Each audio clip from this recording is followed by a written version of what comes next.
The Whoring Diary of John Mcbean, as reported by his amanuensis, George Donald MacBlair, the fortunes and misfortunes of the infamous John Mcbean, who was born in Newton-le-Willows, Lancashire, England, and during a life of continued variety for 70 years and more, was 12-year an abuser of whores, a flagellator, rapist, sadist, 5 times a husband, a thief throughout his life. Several times convicted, under aliases, at last grew rich, lived honest but unrepentant. Flight TG 955. Oslo, Bangkok. The 20th of December 2019, sitting in seat 39S of the Thai Airways flight from Oslo to Bangkok, John was drinking copious amounts of free cognac and red wine. He was trying to alleviate his feeling of knackeredness, after months spent working and clearing out his apartment in New York Village, Oslo, Norway, with the vague idea of renting it out, in order to restore his faltering finances. This was the first time he had left Oslo since August 2019, so he felt he deserved a new sexcation. As noted above, this is the diary of John Mcbean as reported by his amanuensis, George Donald MacBlair. John always travelled with his diary, as he believed one should have something sensational to read on the plane or train.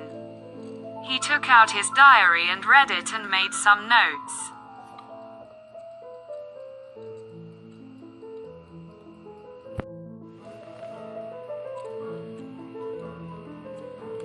John appreciated their friendship and said on more than one occasion, "You are such a trusty comrade, and a chronicler of my life." John was what you might say a reprobate. So he appreciated having a sober and rational friend like George. In other words, as mentioned, John was like Sherlock Holmes. Holmes was a genius and addicted to drugs. John was also a genius and addicted to good red wine, and other medicaments, and Asian girls. Of course, the reader might suspect that there was some kind of homosexual attraction between John and George. There will always be a gay subtext of such buddy stories, as is evident in the so-called buddy movies. But let's face it, men learn to love themselves before they love women. So in one sense all men are homosexuals. But we will not investigate this theme further here, but just highlight the peculiar relationship between John and George.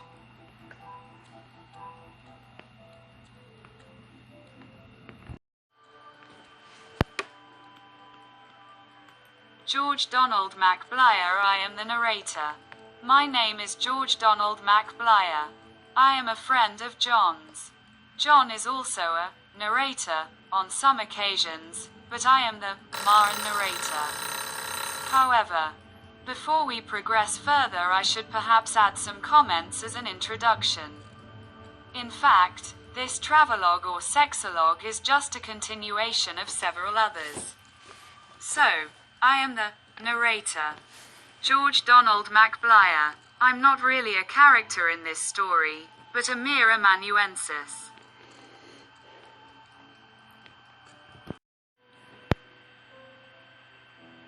Advice to the reader and now friend reader: you must prepare your heart and your mind for the most boring and inane tale that has ever been told since our world began. A book the likes of which was never encountered, neither amongst the ancients nor among us moderns. This sexologue is filled with prejudices, boring and repetitive descriptions, inane observations, and drunken ramblings. I would have liked to have included more perverse, immodest and disgusting details, but John is a fairly ordinary man. so his tastes do not wander far outside the scope of almost accepted sexuality. Of course, if John had been very rich and powerful, a president, financier, movie producer, or TV personality, or of noble birth, for example a king or a prince, he could perhaps have allowed his appetites more leeway. But unfortunately, being an ordinary man, his tastes were kept within limitations due to the fear of the law or the admonishment from people with whom he socialized. Nevertheless, I advise the intelligent, over-modest or politically correct reader to set this book aside, so they are not bored or shocked.